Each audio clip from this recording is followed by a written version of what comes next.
السلام علیکم ورحمۃ اللہ وبرکاتہ۔ ایک عزیز نے یہ سوال کیا ہے کہ ہم نے ناسمجھی میں حرام مال بہت سارا حاصل کر لیا ہے، اب ہم کیا کریں؟ تو اس کا جواب یہ ہے کہ سب سے پہلے حرام مال کی وعید آئی ہے، سزا آئی ہے، اور اس میں بے برکتی ہے، مصیبتیں آتی ہیں، بے سکونی ہے۔ آپ کو لگے گا بہت سارا مال ہے لیکن بے سکون کی زندگی گزرے گی۔ اب اس میں یہ ہے حرام مال کا کہ آپ نے وہ مال کیسے حاصل کیا ہے۔ ایک مال وہ ہے جو بلا عوض مل گیا، جس کو فری میں بولتے ہیں، فری میں مل گیا، نہ کوئی آپ کا وقت لگا، نہ کوئی محنت لگی۔ جیسے رشوت، نوکری آپ کی لگی ہوئی ہے، آپ رشوت لے رہے ہیں، یا اسی طریقے سے انٹرسٹ بینک کا آ رہا ہے جس کو سود بولا جاتا ہے، یا اسی طریقے سے چوری۔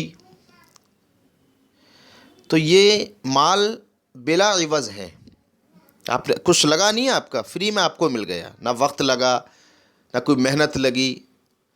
تو اس کا حکم یہ ہے کہ یہ مال جو بلا عوض ملا ہے اس کے مالک تک پہنچائیے، جس سے رشوت لی ہے ان کے پاس جائیے، اللہ کے واسطے یہ ہم نے دھوکے میں لے لی تھی، ناسمجھی میں، یہ واپس لے لیجیے۔ اگر وہ کہیں نہیں آپ جو چاہے کرو تو آپ کی مرضی، آپ اللہ کے راستے میں لگائیں یا جو بھی کریں۔ اسی طریقے سے انٹرسٹ ہے، اس کا بھی مسئلہ ہے، چوری کا بھی ہے۔ تو یہ بلا عوض ملنے والا مال یہ مالک تک پہنچائیے۔ اب مالک کا پتہ نہیں ہے کس سے لیا، کہاں سے آیا، تو اس کے وارثین کو تلاش کرو جو اس کے وارث ہیں۔ اب ان کا بھی نہیں پتہ، نہ وارث کا نہ مالک کا۔ اب تیسری بات یہ ہے کہ اب یہ بلا نیت ثواب، کوئی ثواب نہیں ملے گا، کوئی گندا مال ہے، صدقہ ہی کرنا ضروری ہے۔ غریبوں کو، جو زکوٰۃ کے مستحقین ہیں، ان کو یہ مال دیا جائے گا۔ اور ایک وہ مال ہے جو بدلے میں ملا ہے، آپ نے وقت دیا، آپ نے محنت کی۔ جیسے جو چیز غلط نوکریاں ہیں، کہیں سودی لین دین کا معاملہ ہے اور آپ اس میں سودی لین دین میں آپ لکھ رہے ہیں یا معاملہ کر رہے ہیں۔ اسی طریقے سے شراب حرام ہے، آپ شراب کا کاروبار کر لیا۔ یا اسی طریقے سے دھوکہ دینے والے کام ہیں جس کو شرعاً ناجائز قرار دیا گیا ہے۔ تو یہ مال جو ہے آپ کا بدلے میں آیا ہے، یعنی آپ نے وقت دیا، آپ نے محنت کی، لیکن ہے تو حرام۔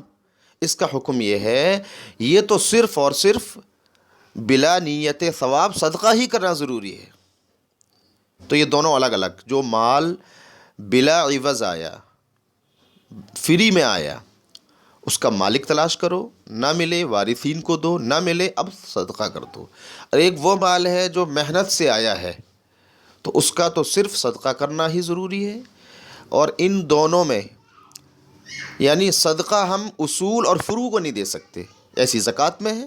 اصول کا مطلب نہ باپ کو نہیں دے سکتے، اور نہ باپ کی اولاد، نہ ان کی اولاد، نہ ان کی اولاد، ایسے ہی نہ ماں کو دے سکتے، اور نہ ماں کی اولاد، ان کی اولاد، ان کی اولاد۔ اسی طریقے سے ہم اپنے بیٹے کو نہیں دے سکتے، اور ان کے بچے، ان کی اولاد، ان کی اولاد، ایسی بیٹی کو نہیں دے سکتے، بیٹی کی اولاد، ان کی اولاد، ان کی اولاد۔ بہن کو دے سکتے ہیں، کیونکہ بس یہ اصول فروع، اور باقی مسئلہ آپ ہم سے معلوم کر سکتے ہیں۔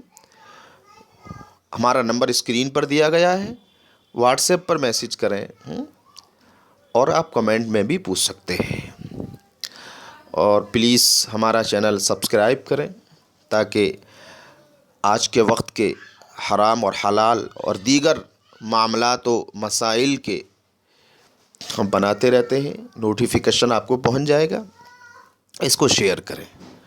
اللہ تعالی عمل کی توفیق عطا فرمائے۔